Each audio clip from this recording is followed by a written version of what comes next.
The first and most obvious impulse is to call the just finished World Cup great, and it definitely was great in its own way, giving us all sorts of excitement and drama.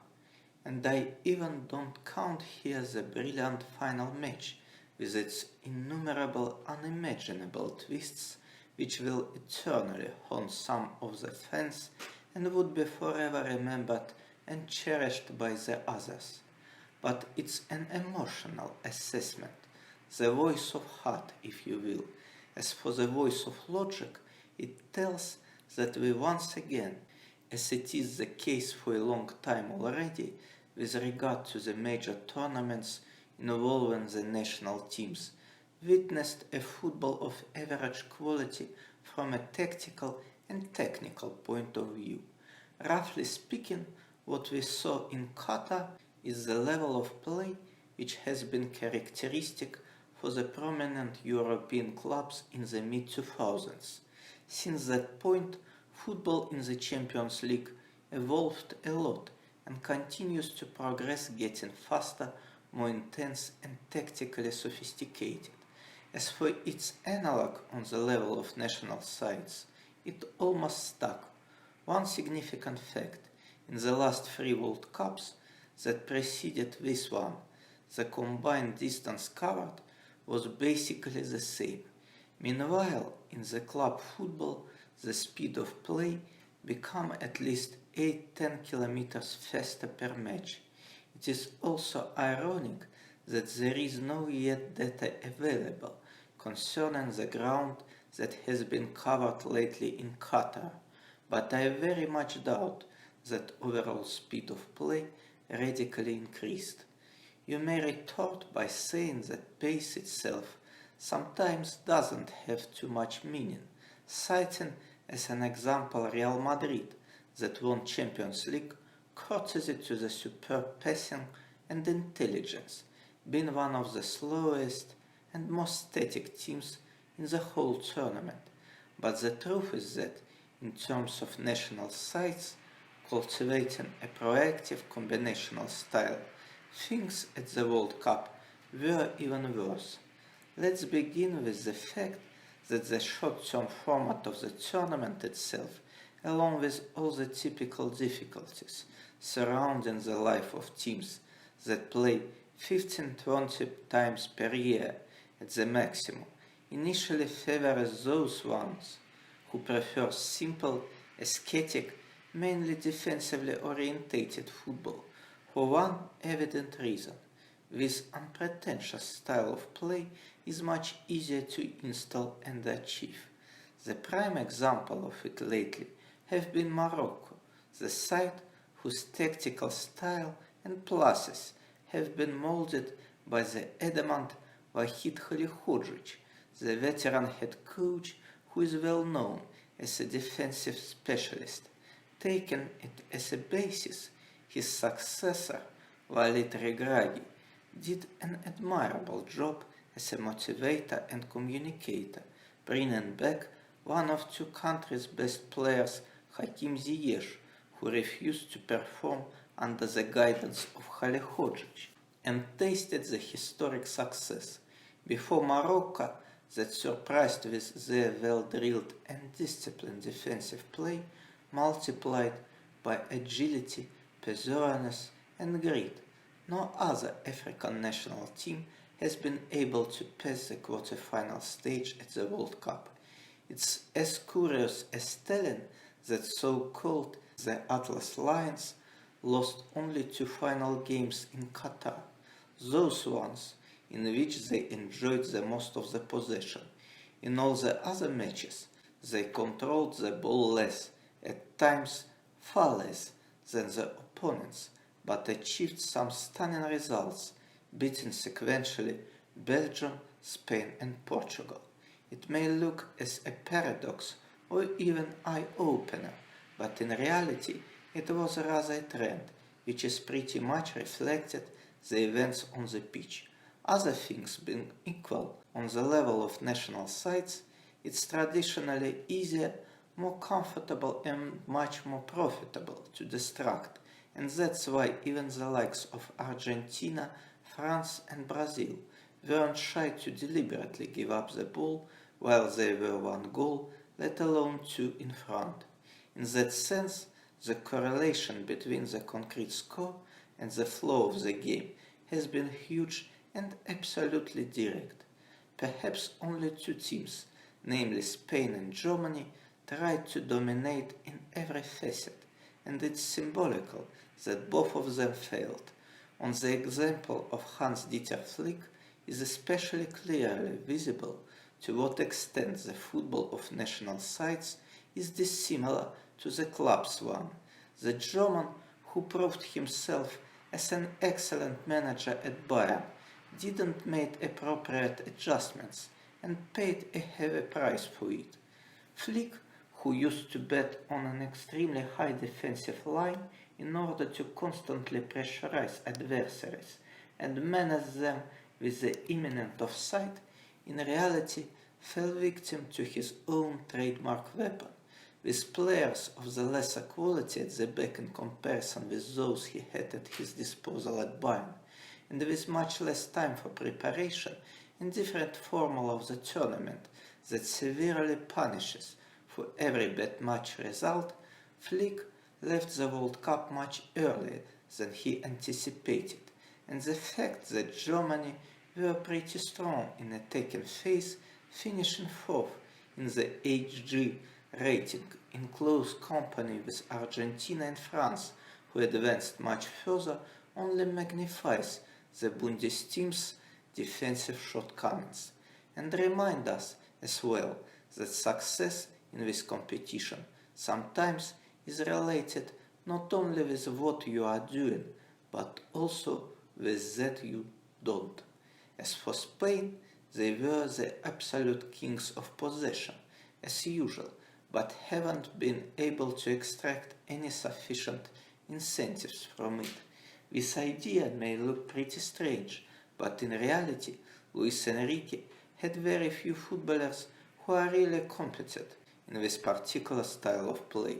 Sergio Busquets, with his unique experience and splendid skills, was perhaps the only one who corresponded with the task, but being a classic anchor man who on top of that isn't particularly quick and mobile, he could facilitate only the initial phase of attack and did a quality job in this sense. The problem was that the other players, who assumed more attacking roles, were not accustomed to create in tight spaces, both individually and collectively. Dani Olmo and Ferran Torres are classic counter-attacking specialists, and the much-touted pair Gavi-Pedri isn't particularly good in creating amid the compact defense either, despite their Barcelona's roots. Marc Asensio and Alvaro Morata are more accustomed to this sort of play, but they are typical jokers, the players who are really effective only in short stretches.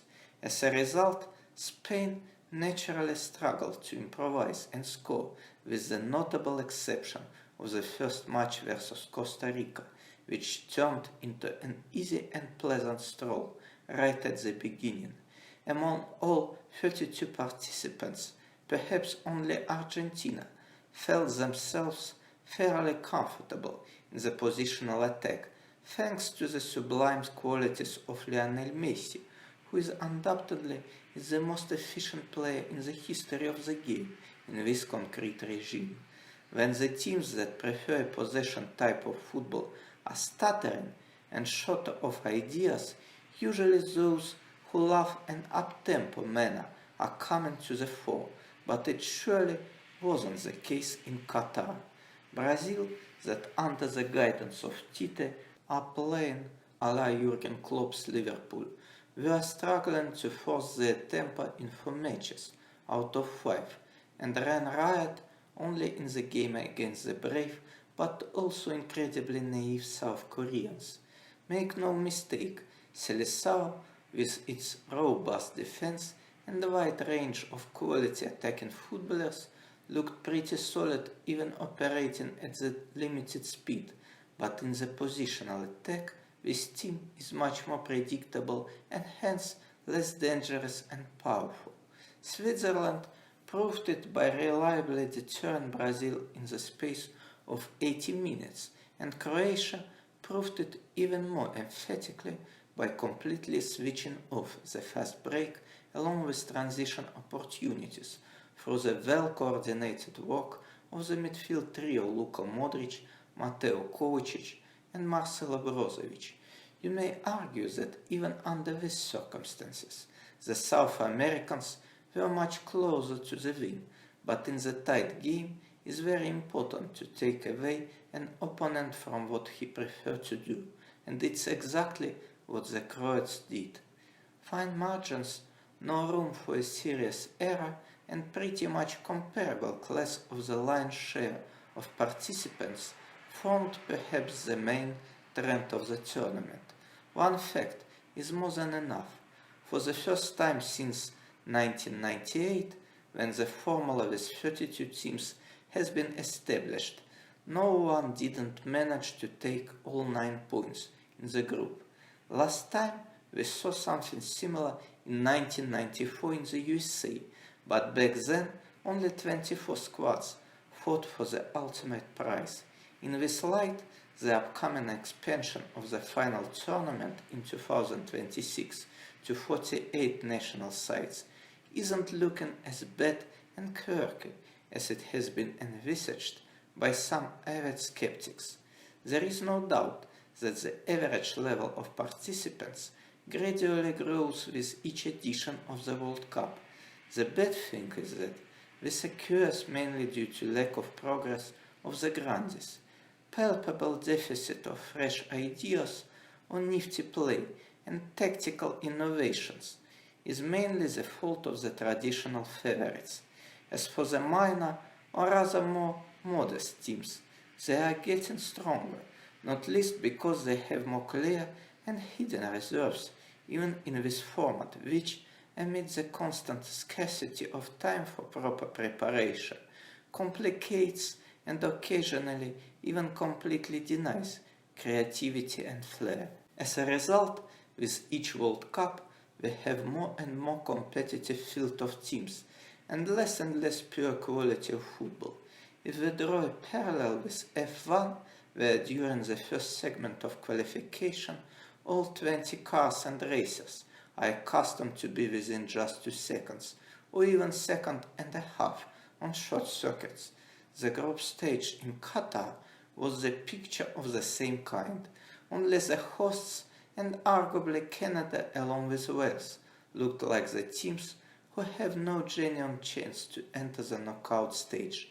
Meanwhile, all the others were very much in the fray, and that's why we got so much stunning surprises and various twists of script. The relative, I underline, relative retreat of the European representatives, who missed the main prize for the first time since 2002, is presumably attributable to the same reasons. There is no secret that in terms of football's development, the old continent is ahead of the rest, but it's a double-edged sword. In the situation when the very nature of national sides' life is impeding progress upstairs, those who are behind or below, which is more correct statement in our case, receive an extra opportunity to catch the best ones.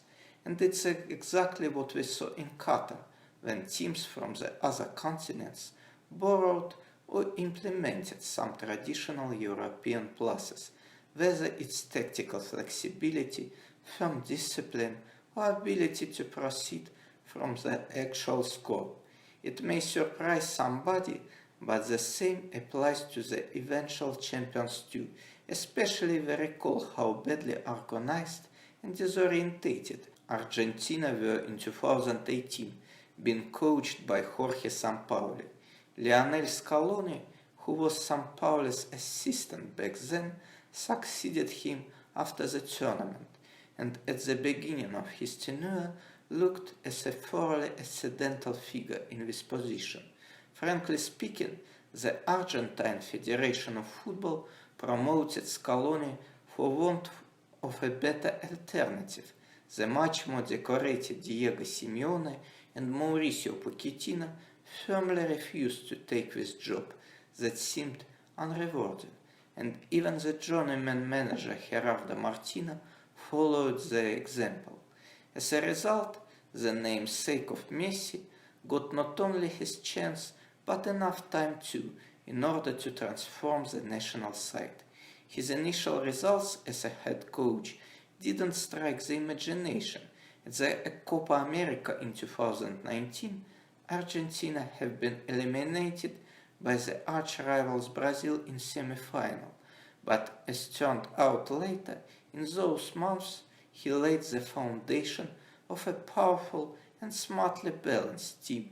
Scaloni not only normalized an atmosphere in the dressing room, but also rejuvenated the squad, inserting several young and energetic players in the starting lineup headed by Lautaro Martinez, Rodrigo de Paul and Nahuel Molina.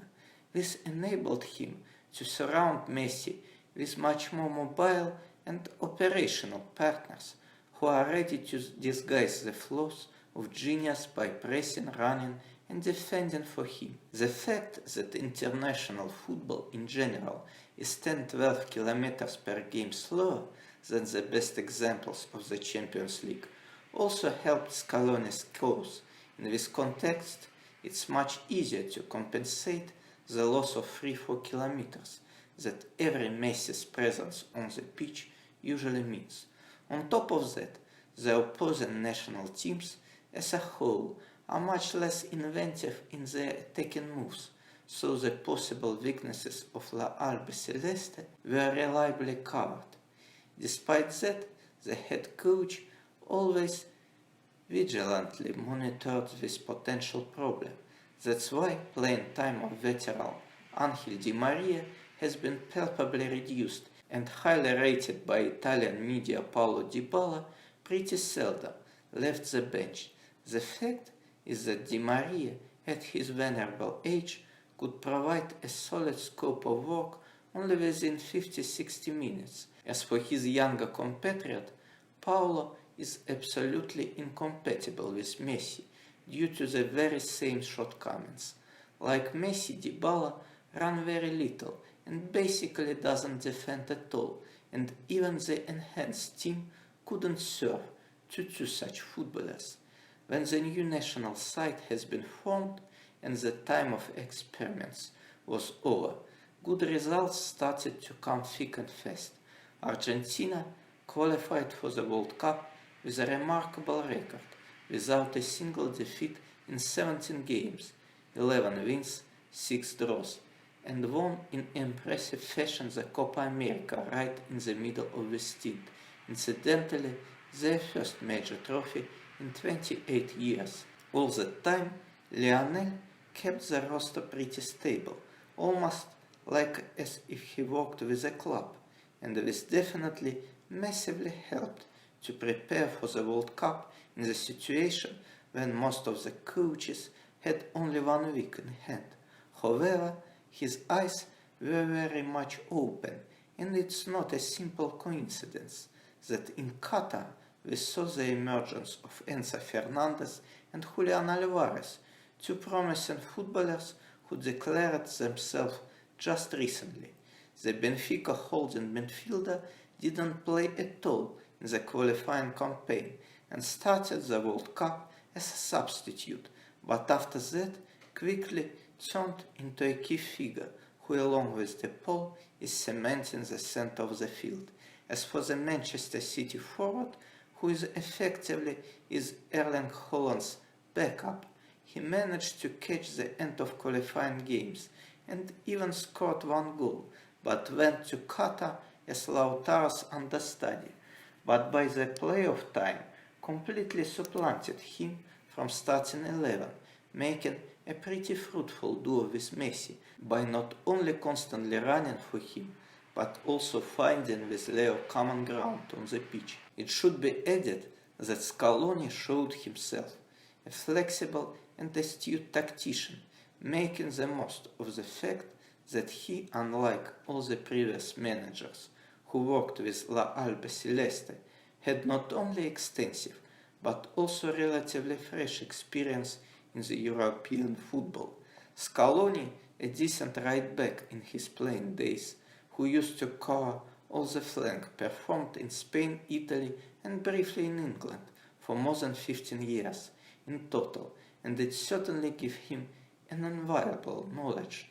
Masterfully and promptly switching from a 4-4-2 alignment to a 4-3-3, he started the quarter-final game versus Netherlands with 3 central defenders, and almost each time was right on the money. It's also curious that with utmost respect to Messi's unparalleled brilliance, this Argentine squad is probably the weakest in terms of marquee names in the last 30 years, or maybe even in the last 50.